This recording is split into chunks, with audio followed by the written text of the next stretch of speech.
BRS లో internal meeting Karimnagar రాజకీయాల్లో hot topic గా మారింది. అంతర్మథనం ఆత్మరక్షణలో పడ్డారు గులాబీ నేతలు. అవిశ్వాస తీర్మానాలు పెరుగుతున్న నేపథ్యంలో ఓ ప్రముఖ హోటల్లో కార్పొరేటర్స్ తో సమావేశాన్ని ఏర్పాటు చేశారు మేయర్ సునీల్ రావు. ఈ భేటీలో ఎమ్మెల్యే గంగుల కమలాకర్ తో పాటు పలువురు ముఖ్య నేతలు కూడా పాల్గొనగా మాజీ మేయర్, సివిల్ సప్లైస్ కార్పొరేషన్ మాజీ చైర్మన్ రవీందర్ సింగ్ తో పాటు మరికొందరు కార్పొరేటర్లకు ఆహ్వానించకుండానే సమావేశాన్ని నిర్వహించడం చర్చకు దారితీసింది.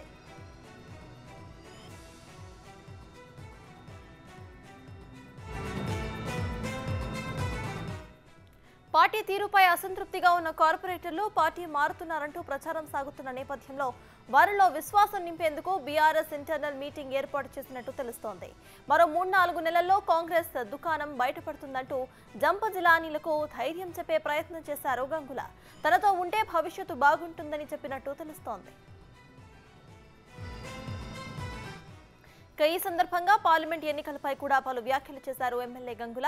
కరీంనగర్ ఎంపీ ఎన్నికల్లోనూ బీజేపీ, బీఆర్ఎస్ మధ్య పోటీ నెలకొంటుందని, గులాబీ పార్టీతోనే ఎంఐఎం ఉంటుందని అన్నారు. కాంగ్రెస్ బీఆర్ఎస్ కు మధ్య సీట్లలో పెద్ద తేడా లేదని, బీజేపీ ఎంఐఎంను కూడా కలుపుకుని పోతే భవిష్యత్తులో ఎలాంటి రాజకీయ పరిణామాలైనా చోటు చేసుకోవచ్చని కీలక వ్యాఖ్యలు చేశారు. కాగా ఈ నెల 24న కరీంనగర్ ముఖ్య నేతలతో కేటీఆర్ భేటీ కాబోతున్న నేపథ్యంలో తన క్యాడర్ను సమాయత్తం చేశారు గంగుల కమలాకర్.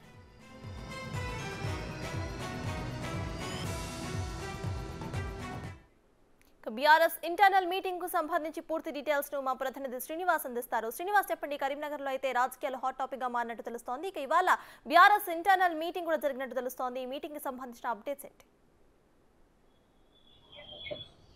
ఎస్ సర్తాజ్, నిన్న సాయంత్రం సమయం లోపల బీఆర్ఎస్ ఇంటర్నల్ మీటింగ్ అనేటువంటిది ఇప్పుడు కరీంనగర్ లోపల ఒక ఆసక్తికరమైనటువంటి చర్చ జరుగుతున్నటువంటి పరిస్థితి కనబడుతుంది. అయితే గత కొంతకాలంగా కూడా ఇటు ఉమ్మడి కరీంనగర్ జిల్లా వ్యాప్తంగా ఉన్నటువంటి మున్సిపాలిటీలు, కార్పొరేషన్లు ఇవి అన్నిటి లోపల కూడా అవిశ్వాస తీర్మానం పెడుతున్నటువంటి నేపథ్యంతో పాటుగా ఇటీవల కరీంనగర్ లోపల ఏదైతే భూ కబ్జాలకు పాల్పడ్డారు అని చెప్పి ఇటు ఒక బీఆర్ఎస్ నాయకుడితో పాటుగా కార్పొరేటర్ను కూడా ఇటు అరెస్ట్ చేసినటువంటి నేపథ్యం లోపల ఇటు ఆ బీఆర్ఎస్ కార్పొరేటర్లు అందరూ కూడా ఇటు అంతర్మదం లోపల ఉండడంతో పాటుగా మరికొంతమంది ఇటు కాంగ్రెస్ పార్టీలోకి వెళ్ళటానికి మంత్రిగా ఉన్నటువంటి పొన్నం ప్రభాకర్తో టచ్ లోపల ఉన్నట్టుగా తెలుస్తుంది. అయితే ఇక్కడ మెజారిటీ కరీంనగర్ లోపల మెజారిటీ కార్పొరేటర్లు అందరూ కూడా ఆ బీఆర్ఎస్ పార్టీ తరఫునే గెలిచినా కానీ ఇక్కడ వీరి లోపల మాత్రం ఒక అంతర్మదనం మోపైనట్టుగా తెలుస్తుంది. లోపల కూడా చాలా మంది అంటే గత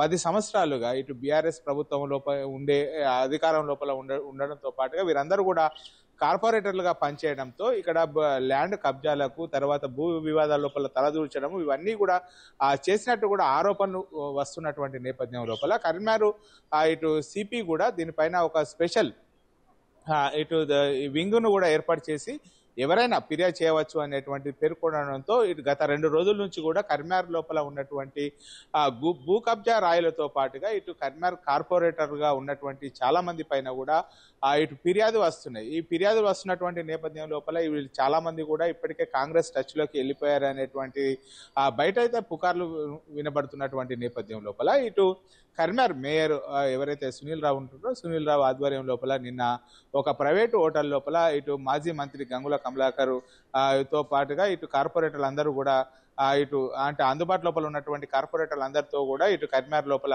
ఆ హోటల్ లోపల ఇంటర్నల్ మీటింగ్ కూడా ఏర్పాటు చేశారు. అయితే ఇక్కడ చాలా మటుకు కూడా వాడివేడిగా చర్చలు జరిగినట్టుగా కనిపిస్తుంది. ఎందుకంటే గత ఎన్నికల లోపల ఇక్కడ కరీంనగర్ లోపల దాదాపుగా 7 అసెంబ్లీ కాన్స్టిట్యున్సీస్ లోపల ఎమ్మెల్యేలుగా ఉన్నా కానీ ఎంపీ స్థానం ఓడిపోవడం కూడా జరిగింది. ఈసారి మాత్రము ఇటు కరీంనగర్ తో పాటుగా ఇటు హుజురాబాద్ కేవలం 2 స్థానాలు, తర్వాత సిరిసిల్ల 3 స్థానాల లోపల మాత్రమే బీఆర్ఎస్ గెలుపొందడం జరిగింది. వచ్చే ఎన్నికల లోపల పార్లమెంట్ ఎన్నికల లోపల ఏం ఇటు ఉద్దేశించి ఓట్లు అడుగుతామనేటువంటి దానిపైన కూడా చర్చ జరిగినట్టుగా కనబడుతుంది. మొత్తానికైతే ఇటు బీఆర్ఎస్ కార్పొరేటర్లు వరుస కేసులు నమోదవుతున్నటువంటి నేపథ్యం లోపల పాటుగా ఇటు ఉమ్మడి కరీంనగర్ జిల్లా వ్యాప్తంగా అవిశ్వాస తీర్మానాలు పెడుతున్నటువంటి నేపథ్యం లోపల నిన్న జరిగినటువంటి ఇంటర్నల్ మీటింగ్ చాలా చర్చకు కూడా దారితీస్తున్నటువంటి పరిస్థితి కనబడుతుంది. అయితే వీళ్ళందరినీ కూడా ఇటు మాజీ మంత్రి గంగుల కమలాకర్ సముదాయించేటువంటి ప్రయత్నం చేశారు.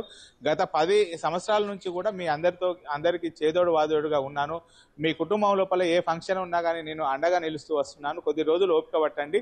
ఆ కాంగ్రెస్ పార్టీ అనేటువంటిది మునిగిపోయే నావా వచ్చేటువంటి పార్లమెంట్ ఎన్నికలు ఖచ్చితంగా ఇటు బీఆర్ఎస్ పార్టీ బీజేపీ మధ్యలోనే ఉంటాయి. కాంగ్రెస్ పార్టీ అనేటువంటి తుడిచిపెట్టుకోపోతుంది అనేటువంటిది కూడా ఇటు చెప్పినట్టుగా తెలుస్తున్నది. అదేవిధంగా ఈ నెల కేటీఆర్ తో పాటుగా ఇటు మీటింగ్ ఏర్పాటు చేస్తాము. మీరు అందరూ కూడా ఇటు ఆత్మస్థైర్యం నింపే విధంగా కేటీఆర్ తో మీటింగ్ ఏర్పాటు చేస్తామని చెప్పి గంగుల కమలాకర్ కూడా కార్పొరేటర్లకు చెప్పినట్టుగా తెలుస్తుంది. కానీ ఇప్పటికే దాదాపుగా ఇటు మంత్రి పొన్నం ప్రభాకర్ తో కాంగ్రెస్ పార్టీలోకి రావడానికి దాదాపుగా 10 మంది కార్పొరేటర్లు కూడా సిద్ధంగా ఉన్నట్టుగా తెలుస్తుంది. పొన్నం ప్రభాకర్ ఎప్పుడైతే వాళ్ళకు జెండా ఊపి స్వాగతం పలుకుతారో ఇమీడియట్ గా జైన్ కావడానికి సిద్ధంగా ఉన్నట్టుగా తెలుస్తున్నది. మొత్తానికైతే నిన్న ప్రైవేట్ హోటల్ లోపల ఈ కార్పొరేటర్లతో ఇప్పుడు ప్రస్తుతం ఎమ్మెల్యేగా ఉన్నటువంటి గంగుల కమలాకర్ తో పాటుగా మేయర్ సునీల్ రావు వీళ్ళందరూ కూడా ఇటు ఇంటర్నల్ మీటింగ్ పెట్టడం అనేటువంటిది అయితే కరీంనగర్ లోపల చర్చకు దారితీసినటువంటి పరిస్థితి కనబడుతుంది. కార్పొరేటర్లు అందరూ కూడా బీఆర్ఎస్ పార్టీని నమ్ముకొని ఉండాలి.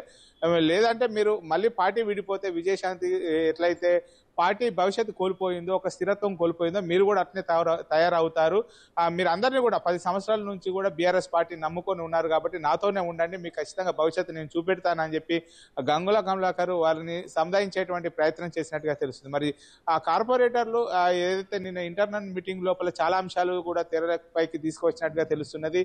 ఆ పార్లమెంట్ ఎన్నికల లోపల ఇప్పుడు కార్పొరేటర్లు మరి ఉంటారా లేకపోతే పార్టీ నుంచి జంప్ అవుతారా అనేటువంటిది అయితే సంశయం నెలకొన్నటువంటి పరిస్థితి కనబడుతుంది. మొత్తానికైతే ఈ ఇంటర్నల్ మీటింగ్ అయితే ఇప్పుడు కరీంనగర్ జిల్లా వ్యాప్తంగా అయితే చర్చనీయాంశంగా తయారైనటువంటి పరిస్థితి కనబడుతుంది. శ్రీనివాస్, అయితే మనం ఒకసారి చూసుకుంటే గంగుల పార్లమెంట్ ఎలక్షన్స్ గురించి మాట్లాడుతూ కూడా ఎంఐఎం ను మరియు బీజేపీని కూడా కలుపుకొని పోతే భవిష్యత్తులో ఎలాంటి ఇది కూడా ఉండదు, రాజకీయ పరిణామాలు బాగుంటాయని కూడా ఆయన చెప్పినట్టు తెలుస్తోంది. సో దీనిపై మీ దగ్గర ఉన్న అప్డేట్స్ ఏంటి? ఇక భవిష్యత్తులో ఈ 3 పార్టీలు కూడా ఒక వేదికపై వచ్చే అవకాశాలు ఉన్నాయనుకోవచ్చా?